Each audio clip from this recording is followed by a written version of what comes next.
नमस्ते दोस्तों, स्वागत है आप सभी के एक नई वीडियो में। आज जो हम टॉपिक कवर करने वाले हैं उसका नाम है इन्फेक्शन ऑफ द ईयर। तो कौन कौन से इन्फेक्शन होते हैं हमारे कान में।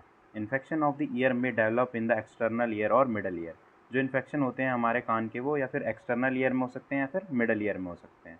दे में involve the skin, cartilage, mastoid cavity, periosteum और टिम्फेनिक मेम्ब्रेन। ये इन्वॉल्व कर सकते हैं स्किन को, कार्टिलेज को, मैस्टॉइड कैविटी को या फिर टिम्फेनिक मेम्ब्रेन को। टिम्फेनिक मेम्ब्रेन वो होती है जो एक्सटर्नल ईयर और मिडल ईयर के बीच में एक मेम्ब्रेन होती है। The organism involve are bacteria, virus and fungi. जो ऑर्गेनिजम्स होते हैं वो बैक्टीरिया हो सकता है, वायरसेस हो सकता है, फिर फंगी हो सकता है। Some infection of the ear are as follows. First है auricular cellulitis. Infection of the outer ear result from minor trauma and involve the skin over the outer ear and external ear. तो क्या होता है, infection होता है हमारा outer ear का, जो किसी माइनर ट्रॉमा या फिर किसी इंजरी की वजह से हो सकता है। ये स्किन को इन्वॉल्व करता है और एक्सटर्नल ईयर में होता है हमारा auricular cellulitis, caused by staphylococcus aureus and streptococci. Warm compressed used first generation cephalosporin are used to treat mild infection. या तो वार्म कंप्रेस या फिर फर्स्ट जनरेशन सिफेलोस्पेरिन यूज हो सकती है माइल्ड इन्फेक्शन के लिए। सीवियर इन्फेक्शन के लिए 4 beta lactamase inhibiting antibiotics use होती हैं। सेकंड है हमारा पेरिकॉन्ड्राइटिस।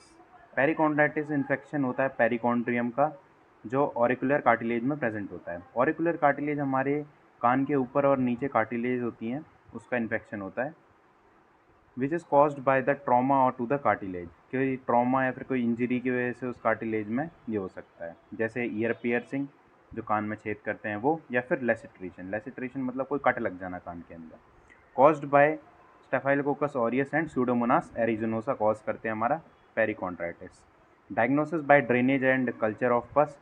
जो हमारा पस निकल रहा है उसका कल्चर लगा के हम देख सकते हैं, उसका डायग्नोसिस कर सकते हैं। ट्रीटमेंट हो सकता है क्विनोलिन से, पेनिसिलिन से या फिर सिफेलोस्पोरिन से। नेक्स्ट है एक्सटर्नल ओटाइटिस। एक्सटर्नल ओटाइटिस होता है इन्फेक्शन ऑफ आउटर ईयर, जो हमारा बाहर का ईयर होता है उसका इन्फेक्शन होता है। ये हो सकता है एक्यूमुलेशन ऑफ मॉइस्चर की वजह से, फंगी की वजह से या फिर बैक्टीरिया की वजह से। दो टाइप के होते हैं, एक्यूट एक्सटर्नल ओटाइटिस और क्रोनिक फॉर्म ऑफ इन्फेक्शन या फिर क्रोनिक एक्सटर्नल ओटाइटिस कह सकते हैं। जो एक्यूट एक्सटर्नल ओटाइटिस होता है वो स्टेफाइलोकोकस ऑरियस और स्यूडोमोनास एरिजिनोसा की वजह से होता है। फ्यूरनिकल फॉर्मेशन होती है, मतलब जो पस field bump under the skin, जो पस हो जाता है हमारे स्किन के अंदर, वो हमारे कान के नीचे दिखता है। At the junction of the cartilage and the meatus with hair follicle. तो ये फ्यूरनिकल फॉर्मेशन होता है वो कार्टिलेज और जो हमारा मिएटस होता है, एक्सटर्नल मिएटस, उन दोनों के बीच में जो हेयर फॉलिकल्स होते हैं उनमें दिखाई देता है। Diffuse otitis externa is known as swimmer's ear. जो स्विमर्स होते हैं उनके में जनरली हमारे पास डिफ्यूज ओटाइटिस एक्सटर्ना दिखाई देता है। तो क्रोनिक फॉर्म ऑफ इन्फेक्शन में occur due to constant irritation caused by drainage from the middle ear. जो क्रोनिक इन्फेक्शन होता है वो कैसे होता है, कॉन्स्टेंट आपको इरिटेशन हो रही होगी कान में और ड्रेनेज मतलब पस बह रहा होगा आपके कान से। Invasion otitis media called necrotizing otitis media seen in diabetic और इम्यूनो कॉम्प्रोमाइज पेशेंट। जो इन्वेजिव ओटाइटिस मीडिया होता है उसे और क्या कहा जाता है, नेक्रोटाइजिंग ओटाइटिस मीडिया, जो दिखता है हमें डायबिटिक या फिर इम्यूनो कॉम्प्रोमाइज्ड पेशेंट्स में। डायग्नोसिस कैसे हो सकती है, माइक्रोस्कोपिक एग्जामिनेशन कर सकते हैं जो डिस्चार्ज निकल रहा है और उसका कल्चर लगा सकते हैं। ट्रीटमेंट के लिए ब्रॉड स्पेक्ट्रम एंटीबायोटिक्स यूज होती हैं। फोर्थ और लास्ट है हमारा ओटाइटिस मीडिया। ओटाइटिस मीडिया होता है मिडल ईयर इन्फेक्शन, जो एक्यूट भी हो सकता है फिर क्रोनिक भी हो सकता है। Develop following a viral throat infection और राइनोसाइनाइटिस। ये फर्दर किस में चेंज हो सकता है, वायरल थ्रोट इन्फेक्शन में या फिर राइनोसाइनाइटिस में। Clinical feature include fluid discharge due to fluid accumulation in the middle year.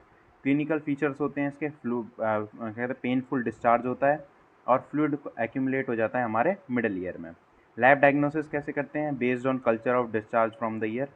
Culture के बेसिस पे जो हमारा डिस्चार्ज निकल रहा है, जो पस निकल रहा है हमारे मिडल ईयर से। ट्रीटमेंट के लिए antibiotics like amoxicillin, flunaminic acid और piperacillin, tazobactam as per sensitivity of the isolated pathogen.